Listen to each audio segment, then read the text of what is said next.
आज का जो हमारा टॉपिक है बच्चों वो है सेंट्रल फोर्स प्रॉब्लम पे बेस्ड। ठीक है, तो सेंट्रल फोर्स प्रॉब्लम पे बेस्ड जो क्वेश्चंस हैं उसमें देखिए एल है, एल जो लैग्रेंजियन कहलाता है वो क्या होता है, half mu R dot square minus V, यानी कि half M B square, R dot को क्या बोल सकते हैं, एक्स डॉट को हम भी, तो ये म्यू को क्या होता है, ये रिड्यूस्ड मास होता है, रिड्यूस्ड मास, तो आपका half M B square minus V यानी कि टी हो गया, टी माइनस बी, वही तो लिखा है हमने। तो इसमें देखिए रिड्यूस्ड मास हम कैसे निकालेंगे, रिड्यूस्ड मास होता है आपका m1 m2 अपान m1 प्लस m2। ठीक है, ठीक, तो अगर हम हाइड्रोजन के लिए निकालें, अगर एक कैपिटल M मान लें एक स्मॉल m मान लें तो m अपान mm, और ये m कॉमन ले लिया, 1 प्लस m अपान m का इनवर्स, तो ये लगभग आपका m के इक्वल आता है। ठीक है, ये आपका रेड्यूस मास हो गया। अब बात करते हैं हम हीलियम के, तो हीलियम के लिए जो रेड्यूस मास आता है वो आता है m/2, हाइड्रोजन के लिए भी m/2 आता है।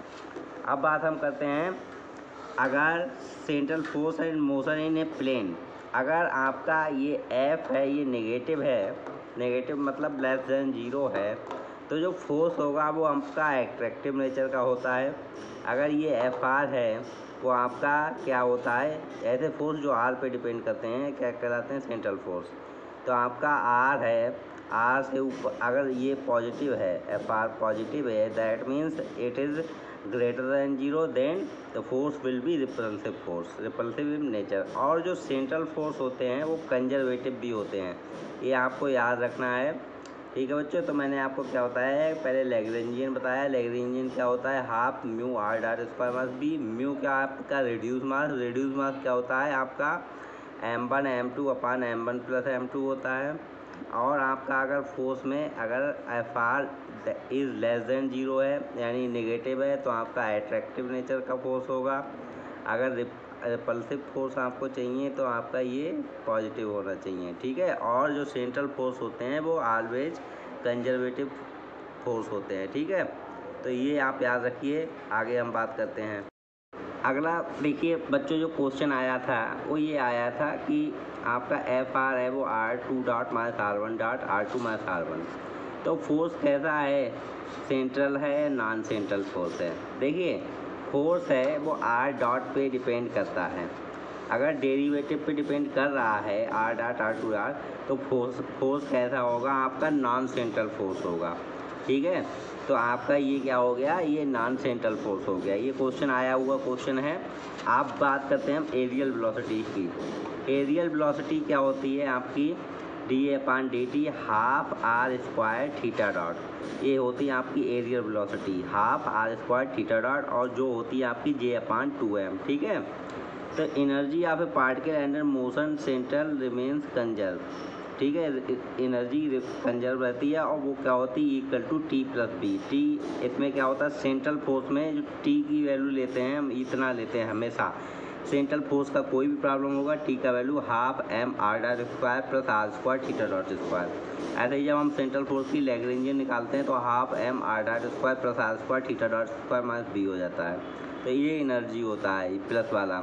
ठीक है, अब हम differential equation of N orbit की बात करते हैं। ऑर्बिट का जो डिफरेंशियल इक्वेशन होता है वो होता है J square upon m D square you upon D theta square plus you, ये होता है -1 माइनस F 1 अपान यू, और जो u होता है वो आपका 1 अपान r होता है। ठीक है, ये डिफरेंशियल इक्वेशन होता है आपका किसका, ऑर्बिट का। अब हम बात करते हैं कुछ रूल की, जो केप्लर्स लॉ जो इसेंट्रिसिटी पे बेस्ड है, तो E जो हम निकालते हैं वो E क्या होता है ये देखते हैं अभी हम। ठीक है बच्चों, देखिए बच्चों अगला है आपका इसेंट्रिसिटी होती है वो होती है √1 प्लस 2E J² अपान M² इससे क्वेश्चन बहुत आता है, आप याद रखिएगा। अगर इसेंट्रिसिटी आपका ग्रेटर देन 1 है तो एनर्जी पॉजिटिव होगा, और जब पॉजिटिव एनर्जी होगा या इसेंट्रिसिटी 1 होगा तो जो शेप ऑफ ऑर्बिट है वो हाइपरबोला होगा। अगर इसेंट्रिसिटी आपका 1 है और ये आपका E 0 है तो ये क्या होगा, पैराबोला। इसके लिए E लेस देन 1 है तो एनर्जी नेगेटिव होगा, इलिप्स, और E 0 है तो यहाँ से E की वैल्यू निकालेंगे तो -m² अपान 2E जे स्क्वायर आ जाएगा और शेप ऑफ ऑर्बिट होगा आपका सर्किट होगा। ठीक है, तो आप इसे कैसे याद रख सकते हैं, HPEC करके। ठीक है, ये आप याद रख सकते हैं, इससे गेट में बहुत क्वेश्चन आते हैं, तो इसके लिए आपको याद रखना है अच्छे से। ठीक है बच्चों, ठीक है, तो हम आगे स्टार्ट करते हैं, आगे बात करते हैं, जो क्वेश्चन गेट में आए हुए हैं उन पर चर्चा करते हैं। ये वाला क्वेश्चन है, ये आपका गेट 2012 का क्वेश्चन है आया हुआ। इस गेट 2012 में पूछा गया, ये पूरा तमाम बहुत कुछ दिया है। लास्ट में पूछा गया है कि आपका अगर पैराबोला ऑर्बिट है, अगर ऑर्बिट कैसा है आपका पैराबोला है, तो इसेंट्रिसिटी की वैल्यू क्या होगी। तब इसेंट्रिसिटी की वैल्यू क्या होती है पैराबोला के लिए 1।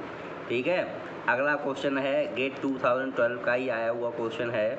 इस वाले क्वेश्चन में देखिए क्या दिया है, इस वाले जो क्वेश्चन में दिया है हमारा, वो दिया है आपका एक पार्टिकल है जो B इतना दिया है, मूव कर रहा है एक्स एक्सिस के अराउंड, इन्फ्लुएंस इन ए पोटेंशियल, इस पोटेंशियल के इन्फ्लुएंस में।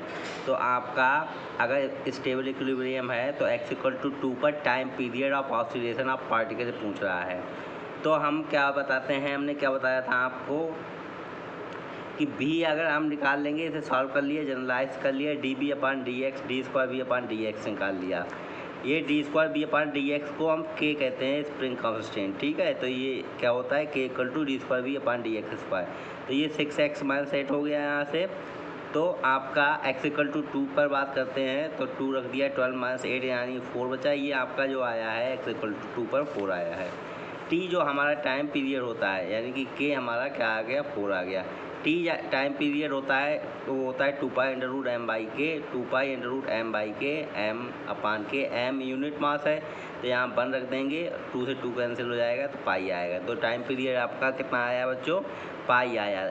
k आपका क्या होता है, k होता है d²B/dx²। ये याद रखना है आपको। ठीक है, अगला क्वेश्चन बात करते हैं हम। अगला क्वेश्चन गेट 2011 का है।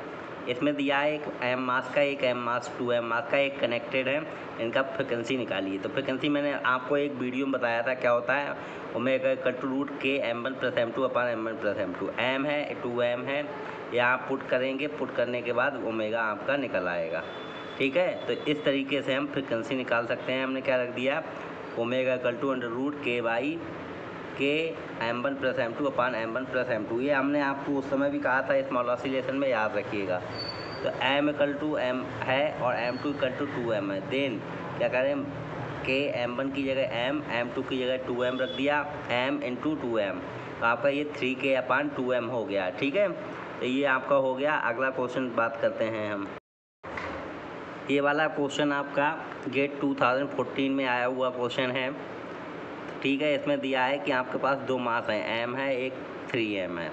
ठीक है, वो एक कनेक्ट हैं एक दूसरे से। अब की बार दिया है कि अगर m 100 ग्राम हो आपका और ये 0.3 Nm/m हो, तो आपको एंगुलर फ्रिक्वेंसी निकालना है। m दिया है, k दिया, तो 3m निकाल लिया आपने m निकाल लिया। किलोग्राम में चेंज किया तो 0.3, ये 0.1। ओमेगा हमारा क्या होता है, हमने बताया √k m1 + m2/m1 m2। ठीक है, तो ओमेगा = 0.3, k की वैल्यू पुट कर दी, m + 2m 3m/3m + m, तो 0.3 × 4/3 × 0.1। तो हमने जो निकाला है ये आपका 2 हर्ट्ज़ आ गया है फ्रिक्वेंसी। तो ये आपका क्वेश्चन आया हुआ था और ऐसे ही क्वेश्चन आप करते रहिए। आज मैं क्लासिकल मैकेनिक्स को लगभग कल ख़त्म कर दूंगा। ठीक है बच्चों, तो इतना ही अब क्लासिकल मैकेनिक्स के लिए। धन्यवाद।